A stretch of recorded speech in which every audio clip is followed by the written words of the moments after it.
Munugode MLA Komatireddy Rajagopal Reddy ప్రభుత్వమే టార్గెట్గా మరోసారి హాట్ కామెంట్స్ చేశారు. ప్రభుత్వ పెద్దల వ్యవహారం నచ్చకనే పార్టీకి దూరంగా ఉంటున్నానని కామెంట్స్ చేశారు ఆయన. యాదగిరిగుట్ట ధర్మకర్తల మండలిపై కనీసం సమాచారం ఇవ్వలేదని ఫైర్ అయ్యారు. సీనియర్ ఎమ్మెల్యేనైనా నాకే చెప్పకుంటే ఎలా అని ప్రశ్నించారు. మునుగోడు నుంచి ఒక వ్యక్తిని మెంబర్గా నియమించారని, ఆ విషయం తనకు తెలియదని అన్నారు. హైదరాబాద్లో కూర్చుని ఏకపక్ష నిర్ణయాలు తీసుకుంటే ఇక తామెందుకని అన్నారు. ప్రస్తుతం పార్టీలో జరుగుతున్న అన్ని విషయాలను అధిష్టానం పెద్దల దృష్టికి తీసుకెళ్తారని చెప్పారు రాజగోపాల్ రెడ్డి.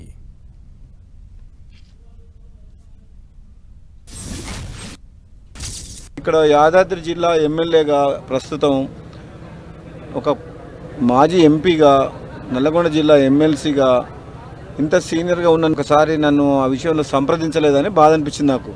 ఇదంతా వాళ్ళ వ్యవహార శైలి నాకు నచ్చట్లేదు. వీళ్ళు ఇట్లా చేస్తున్నారు, కనీసం నన్ను అడగాలి కదా, కనీసం మెంబర్లనన్నా మునుగోడు నియోజకవర్గం నుంచి ఎవరికో ఇచ్చిండ్రు, నాకు ఆ సమాచారం కూడా లేదు. అంటే ఇది వాళ్ళు కాంగ్రెస్ పార్టీ ఎమ్మెల్యేలో ఉన్న దగ్గర యాదాద్రి జిల్లాకు సంబంధించిన కనీసం వాళ్ళ ఆలోచన మేరకు ఏదన్నా అర్హులైన వ్యక్తుల్ని మెంబర్లుగా పెడితే బాగుండేది. కానీ ఇది వన్ సైడ్గా హైదరాబాద్లో కూర్చొని ఇట్లా నిర్ణయం తీసుకోవడం కరెక్ట్ కాదు, ఇది తప్పు. ఇది నేను డెఫినెట్గా పిసిసి ప్రెసిడెంట్ గారికి, AICC general secretary Meenakshi Natarajan గారి దృష్టికి తీసుకెళ్తా. గదే ఇది అంతా వీళ్ళ వ్యవహార శైలి నచ్చకనే నేను పార్టీకి దూరంగా ఉంటున్నా.